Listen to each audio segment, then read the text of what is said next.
Hai Bun, Assalamualaikum warahmatullahi wabarakatuh. Apa kabar semuanya? Semoga kalian semua dalam keadaan sehat ya. Nah, di video kali ini aku mau sharing pengalaman aku pergi ke dokter spesialis anak karena berat badan anak aku tidak naik. Berat badan anak dikatakan tidak naik ketika grafik berat badan itu mendatar atau menurun, memotong kurva pertumbuhan di bawahnya, atau kenaikan berat badan itu kurang dari KBM. Maksudnya, setiap bulan itu kan ada kenaikan berat badan yang harus dipenuhi. Misal dari bulan pertama ke bulan kedua harus nambah berapa ratus gram kayak gitu kan. Nah, dikatakan tidak naik ketika berat badannya itu tidak memenuhi kenaikan berat badan yang seharusnya. Nah, anak aku qadarullah 3 bulan berturut-turut kenaikan berat badannya itu tidak sesuai dengan jumlah kenaikan badan yang seharusnya. Dan ternyata itu sangat berbahaya. Nah, di sini aku mau sharing tentang apa aja sih bahayanya ketika pertambahan berat badan itu tidak ditanggapi secara serius dan bagaimana prosesnya serta penjelasannya ketika akhirnya anak aku pergi ke dokter spesialis anak. Jadi anakku Habibi, dia lahir dengan berat badan 3,55 kg dan panjang badan 49 cm.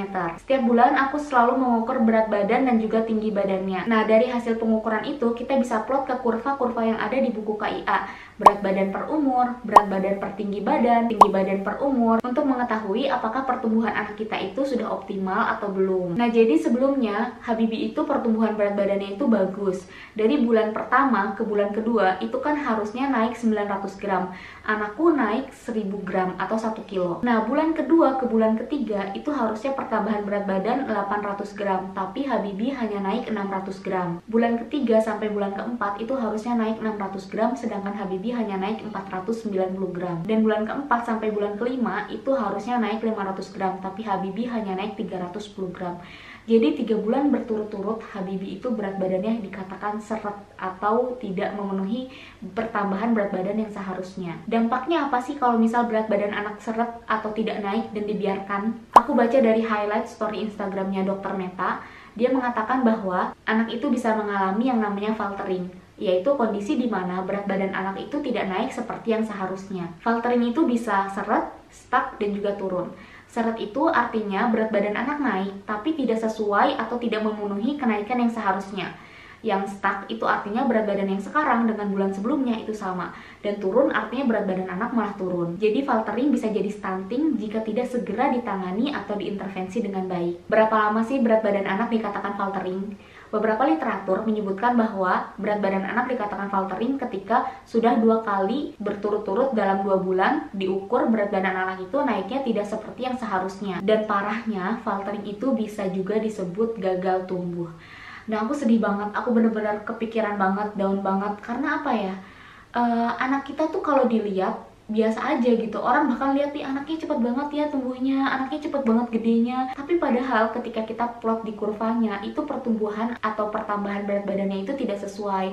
Dan itu kita, orang tuanya yang harus aware. Yang aku sedihkan adalah dampak faltering itu bisa berhubungan dengan penurunan IQ dan outcome pendidikan yang lebih buruk ketika anaknya sudah bersekolah atau usia 6 tahunan ke atas.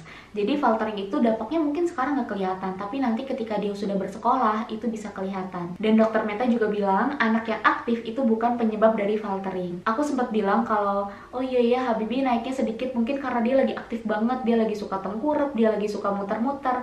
Tapi ternyata itu semua alasan yang gak boleh kita pakai. Karena pertambahan berat badan anak yang seharusnya setiap bulannya aja itu udah diturunin gitu.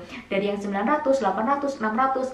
Dan itu sudah mempertimbangkan kalau oh iya di anak itu aktif. Jadi mulai banyak bergerak dan berat badannya akan semakin berkurang pertambahannya. Jadi itu bukan alasan ya bun. Harus sesuai dengan apa yang seharusnya naik gitu. Bukan alasan gak memenuhi karena anaknya aktif. Dan kalau aku baca-baca penyebab faltering itu ada 3. Yang pertama, asupan yang tidak cukup, jadi ASI-nya kurang bisa memenuhi kebutuhannya. Yang kedua, karena penyerapannya terganggu, bisa karena anemia, defisiensi besi, dan lain-lain. Dan yang ketiga, metabolismenya ini sedang meningkat, bisa karena infeksi penyakit kronis, penyakit jantung bawaan, dan lain-lain. Dan ini kita nggak bisa ya langsung, oh anak aku karena penyerapannya kurang maksimal kali, kayak gitu, nggak bisa kayak gitu.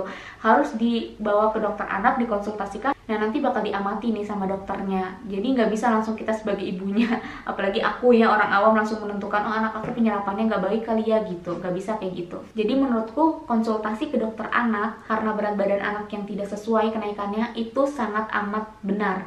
itu adalah langkah yang seharusnya dilakukan. Bahkan bagi aku cukup terlambat karena aku udah 3 kali nggak naiknya, dan itu aku sedih banget. Padahal waktu aku ke dokter anak tuh masih ada yang bilang, ih udah nggak apa-apa lah, nanti juga naik. Nggak bisa kayak gitu ya, kita ibunya, nanti ketika di akhirat kita yang dimintai pertanggungjawaban tentang apa dan bagaimana kita memperlakukan dan merawat anak kita, bukan orang lain.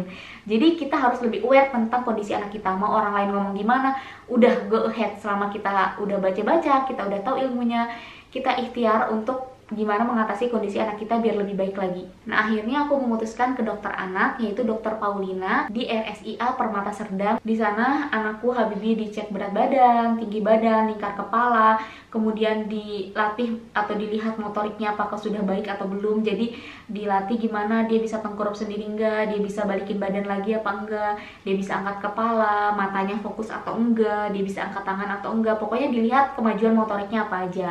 4, ayo 1, 2, 3, iya lagi Iya, terus, semangat nah gitu Pintar.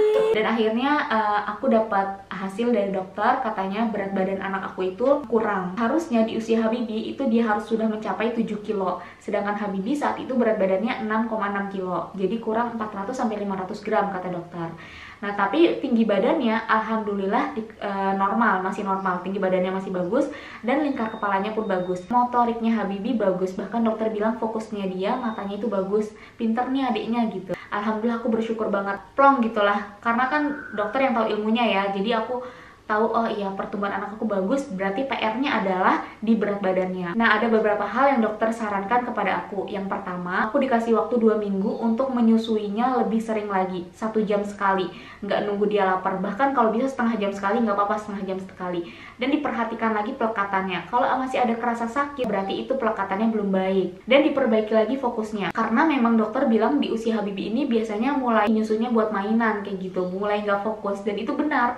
Habibi tuh kalau misal lagi mimi, ayahnya lewat atau ada suara apa, dia langsung lepas. Dan bahkan Habibi tuh suka kayak ngempeng aja gitu, nggak mimi. Dan itu beda ya antara minum ASI dan ngempeng. Jadi dokter bilang harus diperbaiki lagi pelekatannya. Dan Habibi juga dikasih vitamin sama dokter, ada Apialis Drop dan juga Veris Drop. Vitamin ini harus dengan resep dokter ya. Aku di sini bilang bukan untuk ibu-ibu beli tanpa resep dokter atau tanpa konsultasi ke dokter dulu. Dan selama 2 minggu itu Habibi akan dicek kenaikan berat badannya apakah naik sesuai dengan yang seharusnya atau tidak. Kalau misal belum naik juga selama 2 minggu, dokter bilang Habibi harus ditambah susu formula. Susu formulanya apa? Dokter bilang susu formula apa saja sesuai dengan seusianya dan jangan cari yang susah. Dan aku, ibunya, juga disuruh memperbaiki pola makan, banyak makan sayur, buah, air putih, dan juga minum susu. Aku sharing ini harapannya bisa bermanfaat buat ibu-ibu semua, dan mungkin ada juga yang seperti aku yang masih banyak belum tahunya, bisa lebih tahu lagi dan lebih aware lagi. Semangat ya. Mungkin ini adalah langkah yang berat kita alami ketika kita tahu berat badan anak kita itu nggak naik sesuai dengan yang seharusnya. Tapi bisa jadi ini adalah hanya langkah kecil yang nanti akan mengiringi proses kita dalam menjadi ibu. Semangat ya, semoga Allah mudahkan dan semoga sharing ini bisa bermanfaat. Tolong ambil baiknya, buang buruknya. Terima kasih banyak udah nonton, sampai jumpa di video selanjutnya. Dadah, Assalamualaikum warahmatullahi wabarakatuh.